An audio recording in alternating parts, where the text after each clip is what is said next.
We have interviewed 10 students and 10 professors, with our method being sitting down with them one-on-one and asking them many questions to clearly understand feedback. We have put in many hours of hard work and commitment into this project. We have pulled together as a team to discover what is most important for not only students, but also professors. We have put in the time, conducted the research, and found what drives feedback and what does not. And our research shows a lot of depth, and we are now ready to dive in.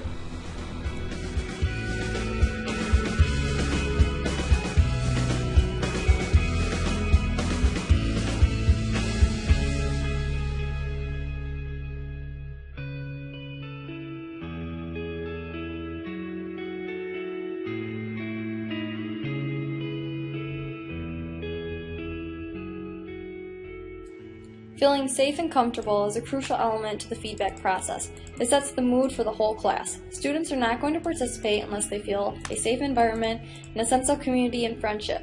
Professors always offer office hours, which is a great tool to receive feedback. The major problem is that students do not feel comfortable enough going to the professor to visit them outside of the classroom.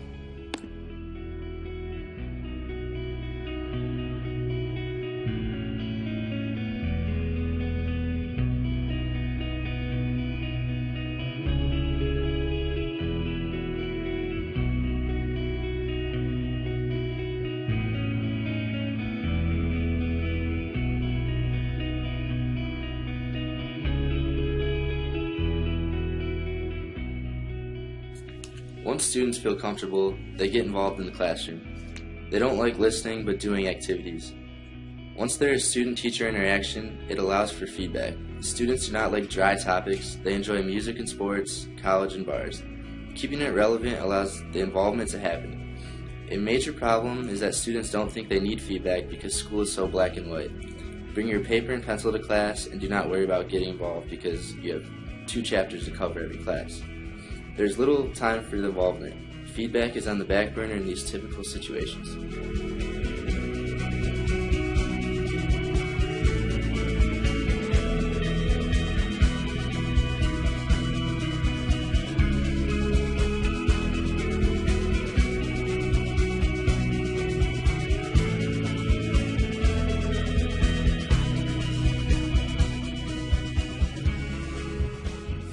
Active learning is one of the common themes we identified throughout our interviews as being important to both. We have found that effective methods of active learning include things such as in-class quizzes, students teaching other students, providing positive with negative feedback, which is also known as a sandwich approach, and not just listening but doing. We have found that effective active learning is essential in order for students to truly comprehend and retain what they are learning.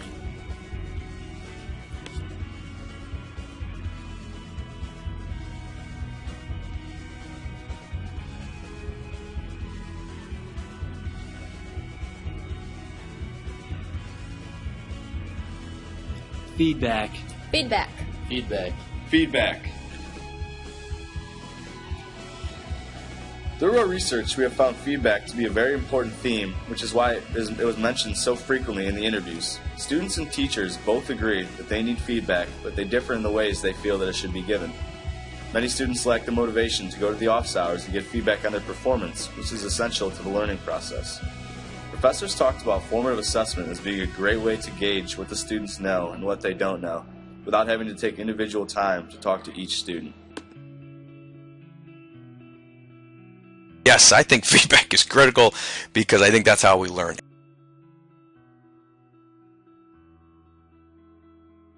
I believe feedback's absolutely important. Can I do a better job at it? Absolutely.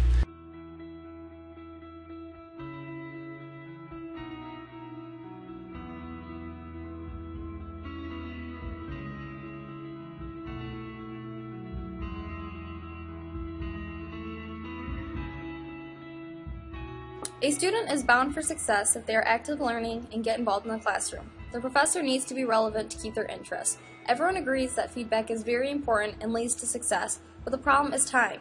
Feedback needs to come quickly. This means before the exam, paper submission, and especially before the grade is posted. Both students and professors move on once the grade for any assignment is submitted. This is why a student can only find feedback helpful if it comes very quickly. Students will find success in the class by having a rubric to go off of. This allows organization and makes all the expectations clear. the student has to know what excellent looks like, so a rubric that says here's an A, right? Here's what the A's look like. I think if they start off with that and then they put their work forward and then I critique on that rubric, right? So they should almost know what's expected. They should have a clear vision of it. And then that way I can show them where the gap from their performance is. And so I think rubrics and incorporating rubrics into giving feedback is really important.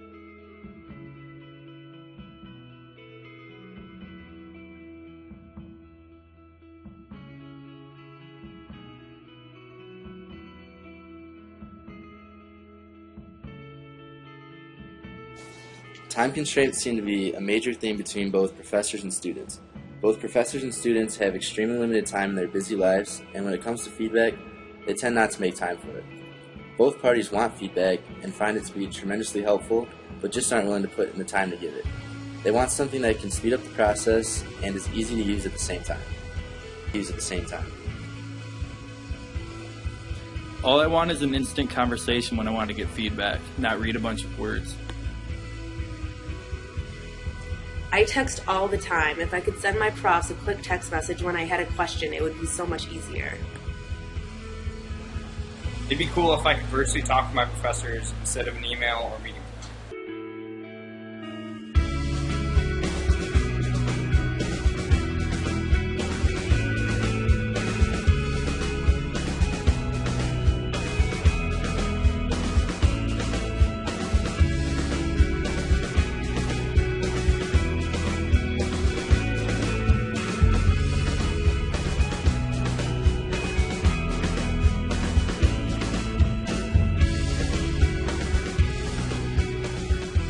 The consensus is we need something that can provide live conversations, whether that be face-to-face, phone conversations, or video conferencing. We need something that can express tone and expression in the feedback rather than something that is written. In conclusion, we have used qualitative research methods because we wanted to attain much depth and discovery about feedback and have found that our research aligns with the objectives TechSmith set up for us. Our depth and discovery has helped us to realize that feedback is not perfect and that both professors and students need to be active in their efforts to give it and receive it, respectively.